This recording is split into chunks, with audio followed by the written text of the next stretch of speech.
లోక్సభ ఎన్నికల వేళ ఖమ్మంలో బీజేపీ పార్టీ అభ్యర్థి తాండ్ర వినోద్ రావు మొత్తం నియోజకవర్గాలన్నిట్లలో కూడా ప్రచారం హోరాహోరీగా చేస్తున్నారు. ఆల్రెడీ ఇప్పుడు మనం వాళ్ళు జరుగుతున్న ప్రచారం దగ్గరే ఉన్నాము. ఇక్కడ ప్రచారంలో పాల్గొన్న కొంతమంది ఉన్నారు, వాళ్ళతో మాట్లాడదాం. నమస్తే సార్, మీ పేరు? మహేందర్ సింగ్ అండి. మహేందర్ సింగ్ గారు, ఎలా ఉంది ప్రచారంలోకి వెళ్ళినప్పుడు, ఎలా రిసీవ్ చేసుకుంటున్నారు? ప్రచారంలోకి వెళ్తున్నప్పుడు గడప గడపకి వెళ్తున్నాం. ప్రతి గడపకి వెళ్ళిన ప్రతి ఒక్కరు కూడా ఈసారి గల్లీలో ఎవరైనా ఉండనివ్వండి, ఢిల్లీలో మాత్రం మా మోడీ గారే ఉండాలి, బీజేపీలో అని చెప్పి ఏక ప్రతి ఒక్కరు కూడా చెప్పే పరిస్థితి వస్తుంది ఈరోజు. రైట్, ఇక్కడ హెమాహెమీలు, ఒకరు నామా నాగేశ్వరరావు గారు గతంలో ఇక్కడ లోక్సభకు పనిచేస్తుంది, ఇంకోటి పొంగులేటి కేసీఆర్తోనే శపథం చేసిన ఆయన. వాళ్ళిద్దరిని తట్టుకొని తాండ్ర వినోద్రావు గారు ఎలా ముందుకెళ్తారనుకుంటున్నారు? ఇప్పుడు వాళ్ళందరూ కూడా కుటుంబ రాజకీయాలు ఇస్తారండి. మొత్తం కూడా వాళ్ళు ఒకళ్ళేమో తమ్ముడు కోసం పోరాడారు, ఒకళ్ళేమో కొడుకు కోసం, ఒకళ్ళేమో భార్య కోసం పోరాడారు. లాస్ట్కి తమ్ముడు కోసం పోరాడిన వ్యక్తి ఈరోజు ఒక వియ్యంగుడు తీసుకొచ్చుకొని నిలబెట్టుకున్నాడు ఆయన ఈరోజు. సో అది ప్రజలు మొత్తం గమనిస్తారు. ఖమ్మంలో ఈసారి ప్రతి ఒక్కరికి అవకాశం ఇచ్చాం.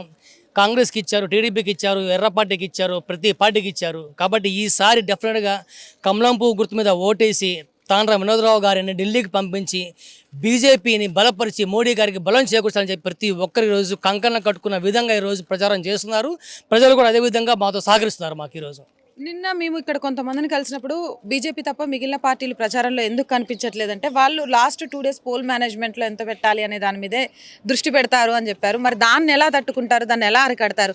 ఎందుకంటే ఇక్కడ ఉంది మొత్తం కూడా పొంగులేటికి సంబంధించిన సర్కిలే, పోలీసు వ్యవస్థ ఎవరు అధికారంలో ఉంటే వాళ్ళతోనే ఉంటారు. కాబట్టి వాళ్ళని ఎలా ఎదుర్కొంటారు ఆ టైంలో? మాకు కార్యకర్తలు బలం అండి. మాకు కార్యకర్తలు చూసుకుంటేనే మేము చేసుకొని పోతాము. మా కార్యకర్తలు ఎటువంటి కార్యకర్తలు కానీ ఎవరైనా కానీ మాకు స్వచ్ఛందంగా వచ్చి సేవ చేస్తారు, మాకు ఓటేపిస్తారు. మాకు అలాంటి కార్యకర్త బలం మా బీజేపీకి ఖమ్మమే కాదు, రాష్ట్రం కాదు, దేశం మొత్తం మీద అదే కార్యకర్త మీద ఈరోజు బీజేపీ మళ్ళీ 3వసారి మోడీ గారు ప్రధానమంత్రి అయ్యే అవకాశం వస్తుంది. ఇలా ఇంటింటికి వెళ్ళి మీరు పాంప్లెట్లు పంచుతున్న టైంలో మైనారిటీలు మీ పాంప్లెట్లు తీసుకోనని కానీ, ముస్లింలు బీజేపీ మాకు వ్యతిరేక పార్టీ అని కానీ ఎక్కడైనా చెప్పిందా? అలాంటి సందర్భాలను మీరు చూసారా? అట్లా ఏం లేవు మేడం. ఎక్కడో కొన్ని ప్రాంతాల్లో ఉంటుందేమో కానీ ప్రతి ఒక్కరు కూడా అట్లా ఏం లేరు. అట్లా మైనారిటీ కానివ్వండి, క్రిస్టియన్స్ కానివ్వండి, వాళ్ళు కూడా మా బీజేపీ నుంచి మా మోడీ గారు, మా సెంట్రల్ గవర్నమెంట్ ఇచ్చిన పథకాలు కానివ్వండి, స్కీమ్స్ కానివ్వండి, ప్రతి ఒక్కటి వాళ్ళు లబ్ధి చేకూర్చే విధంగానే ఉండేవాళ్ళు మొత్తం కూడా. కాబట్టి ఎవరు కూడా అట్లా ఏం లేదు. ముస్లిం పరంగా తీసుకుంటే వాళ్ళకి త్రిబుల్ తరగతి కూడా చాలా పెద్ద వరంగా భావిస్తారు వాళ్ళు ఈరోజు. ఇన్ని రోజుల్లో 5 సంవత్సరాల నుంచి కాంగ్రెస్ గవర్నమెంట్ వాళ్ళు వేశారు. వాళ్ళు ఒక 70-60 సంవత్సరాల నుంచి వాళ్ళు వాళ్ళ అక్కడి నుంచి వాళ్ళు ఏ రోజు త్రిబుల్ తలాక్ మీద కానివ్వండి, ప్రతి దాని ఏ విషయం గురించి కానీ వాళ్ళు ఎక్కడ కూడా వారు ఎటువంటి చట్టం తీసుకొచ్చి వాళ్ళు దానికి మాఫీ చేసి చేయలేదు. వాళ్ళు ఈరోజు మా మోడీ గారు ధైర్యంగా సాహసంగా ఆ నిర్ణయం తీసుకున్నారు. కాబట్టి ఈరోజు మోడీకి వారు కూడా అండగా ఉంటున్నారు. వారు మీరు చెప్పండి, ఎలా ఉంది ఇక్కడ? ఏ పార్టీ అధికారంలోకి రావడానికి అవకాశం ఉంది? భారతీయ జనతా పార్టీ కంపల్సరీ తప్పకుండా వస్తుంది. నరేంద్ర మోడీ గారు దేశానికే కాకుండా ప్రపంచం మొత్తంలో కూడా మంచి పేరు తీసుకొచ్చుకుంటున్నారు. ప్రపంచానికి కూడా మంచి జరగాలని, శాంతి జరగాలని, ప్రపంచ శాంతిగా ఉండాలని, మనం ఒక్కళ్ళమే బాగుండాలని కాదు, ప్రపంచం అంతా బాగుండాలని ఆలోచించే నాయకుడు నరేంద్ర మోడీ గారు. కాబట్టి తప్పకుండా మనకు పక్కనున్న పాకిస్తాన్ వాళ్ళు కూడా పాకిస్తాన్లో ఇబ్బంది పడుతున్నా కూడా నరేంద్ర మోడీని ప్రేమిస్తున్న రోజులు ఇవి. దేశాన్ని చాలా పురోగతిలోకి తీసుకెళ్తూ ఉన్నారు.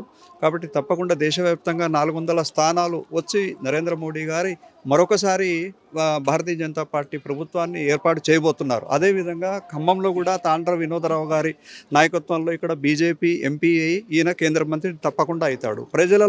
ప్రజలలో బీజేపీ పట్ల, యూత్లో బీజేపీ పట్ల ఆదరణ బాగా ఉంది. ముస్లిమ్స్లో కూడా అపోహ తొలగిపోయింది. వాళ్ళు కూడా చాలా పాజిటివ్గా బీజేపీ పట్ల స్పందనలో ఉంది. కాబట్టి మైనారిటీ సంతుష్టీకరణ అనేది ఇంతకుముందు నుంచి కాంగ్రెస్ పార్టీ చేస్తూ ఉంది.